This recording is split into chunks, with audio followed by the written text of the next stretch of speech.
Morning to everyone, and thank you very much for giving me this opportunity to talk a little on the same topic on what renewable gas will be. And first I will introduce GRDF. GRDF is main French gas DSO. We do operate a network of 200,000 kilometers, and we have more than 11 million delivery points, which, as you see, are more and more using smart meters. And we do have today 90 biomethane plants injecting in our network, starting from 0 8 years ago, and I will come back to that later on with a strong increase. And as John said, it's very difficult to predict the future. It doesn't mean that we cannot have a vision or at least a dream of what we want to achieve. And clearly in the French gas industry, and especially at GRDF, our dream is to say that gas started with lighting, in fact, at first, with manufactured gas. We switch in the second half of the 20th centuries to natural gas, and the main use was heating. And we are convinced that in up to 2050, we will first achieve to have a fully decarbonized gas in our network, and that it will be more and more used to on mobility and heating, which are two key elements if we want to achieve a decarbonization of the economy. So green gas is clearly coming. It started later than other renewables, but we do see a strong dynamic there, especially in France for the time being. You mentioned Germany, which was clearly a front runner. We have seen United Kingdoms and Netherlands and Denmark catching up, and we do think that the potential in France is very high, because we have a very diverse agricultural land, and the government took the right decisions to immediately say that biomethane should be in France only used for waste and for intermediary crops, which give us a very strong way to convince, especially NGOs, that it's the right way to decarbonize also agriculture. And especially we have a strong partnership with WWF, because using the right tools, we can also increase biodiversity in farms that do produce biomethane. So we see a strong potential. As I said, we have a strong increase, and then just to give you rough numbers, we have more than 1 terawatt-hour producing today in France and injecting in gas networks. We have more than 20 terawatt-hours of existing projects that already ask for studies to be connected to the grids. And we do confirm with French Energy Environmental Agency and with INRA, the French Agricultural Agency, that the potential in France for agricultural waste is far above 100 terawatt-hour, which is quite significant if you compare it to gas consumption or energy consumption, especially if you take into account that we will have to reduce energy consumption to achieve decarbonization. So it's also on the rise for using in transport, and we do see that for the time being, the best way to use natural gas and biomethane is in transport. And especially we recently made a study with IFP Énergie Nouvelle, a French research agency, that shows that even in France, if you take a full life cycle analysis, bio-NGV is less carbonized than electrical vehicles, which of course come to the point that the content of carbon in batteries today very high, being produced in China, for instance.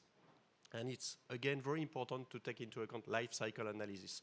You come to very different perspective if you take that into account or only looking at the time where you produce energy. Just to give you an example, the life cycle analysis of biomethane is better than solar photovoltaic cells today in France, if you take into account, again, the content of carbon of solar panels, which is something that we should more discuss. And at the end, of course, only a life cycle analysis is the right way to measure and to have the right policies in place. So as John said, of course, we have a key issue in peak demand, especially in winter. And today we know that in Europe, especially, gas is a way to balance.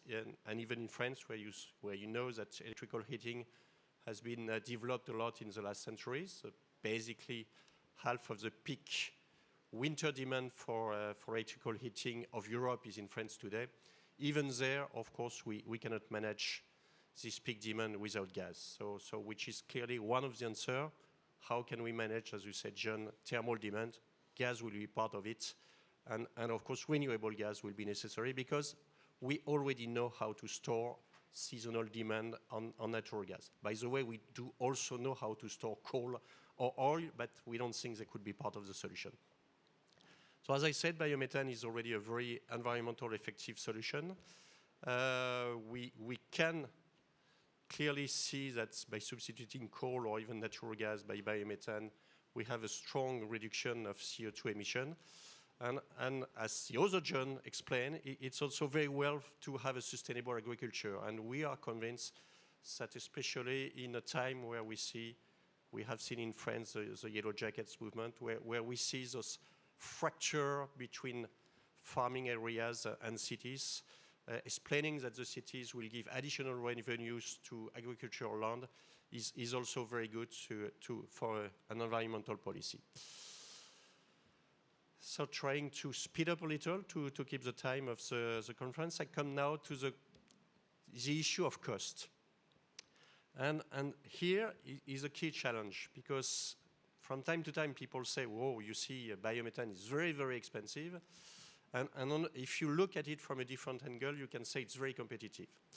Why is it very expensive? It's of course if you compare it with natural gas. I just checked the price today. Price of natural gas on spot markets are basically in the range of 15 euros per megawatt hour. So of course, feed-in tariffs around 90 euros, it's very, very expensive. If you compare it to other renewable solutions, then the answer is very different. I checked again today the price of electricity this morning. Just to give you an example, it was the peak today will be around 90 euro per megawatt hour. The price will stay at 60 euros, and basically the price to buy renewable electricity, even for the best projects in France, are around 50 euro per megawatt hour. If you need to add the cost of seasonal storage, which by the way we do not have the technical solutions today, you see that a cost of 90 euro per megawatt hour is already very competitive for heating during winter in Europe. Then if you think that, of course, this industry with additional volumes will have a decrease of price, you see that it can be competitive, and again, I agree with John that it can be 15 years from now competitive if at carbon price, even with natural gas. So clearly, it has to be part of the solution because it's already a very competitive solution for decarbonized heating in Europe. So how can we achieve that? Of course, our challenge in GRDF is to make this possibility of integrate natural green gas in our network possible. So we are spending a lot of time and efforts with other DSOs, with the TSOs, to work on being able to inject gas in the grids, basically whatever it is produced, because we are convinced that injecting it, so being able to store the molecule of methane for seasonal demand is key, and is of course a better solution than burning it in a cogeneration like we used to do in the past. So to do that, we know that we have to move to smart grids, because of course we will have injections in different parts. So we expect to have more than 1,000 producing plants. So we will have to have reverse flow to go to the storage. So this will mean that we will have to have real-time data in all our networks to be able to manage that. And the last thing is that we are convinced that the key issue is sector coupling. And again, we are convinced at GRDF that we should never oppose solutions to decarbonize. Just to give you an example, of course, heat pumps are part of the solutions in heating, but the best solution is a hybrid heat pumps, where you combine heat pumps when the temperature is basically above 5 degrees, and we switch to a boilers when it's very cold. So instead of using CCGTs, where of course the efficiency in CCGTs is only half of what you can have in decentralized solutions. So we are convinced that the solutions will be integrations. That's why, and data, that's why we put in place smart meters throughout France. We have already more than 4 million smart meters connected and giving daily data to the suppliers and to our customers. And we have seen a very good acceptance of the smart meters by our customers. And we put in place solutions where we can mix the best of gas, being storable, being able to have a very high peak demand very quickly, and electricity where we can have more sophisticated way of balancing the grids. We do that in the west of France. We do that in Nice too with our colleagues from Enedis, where we are looking at hybrid boilers and micro CHPs, because of course, at the end of the day, it's combining the strengths of both gas and electricity, which will achieve the way to the huge challenge of decarbonize the economy. Just to give you a last number, if you look at a global basis, I mean worldwide, during the last 30 years, the share of renewable energy increased by 1%. So if we want to reach significant results in the coming 30 years, we should not oppose different levels of decarbonization. We should combine them.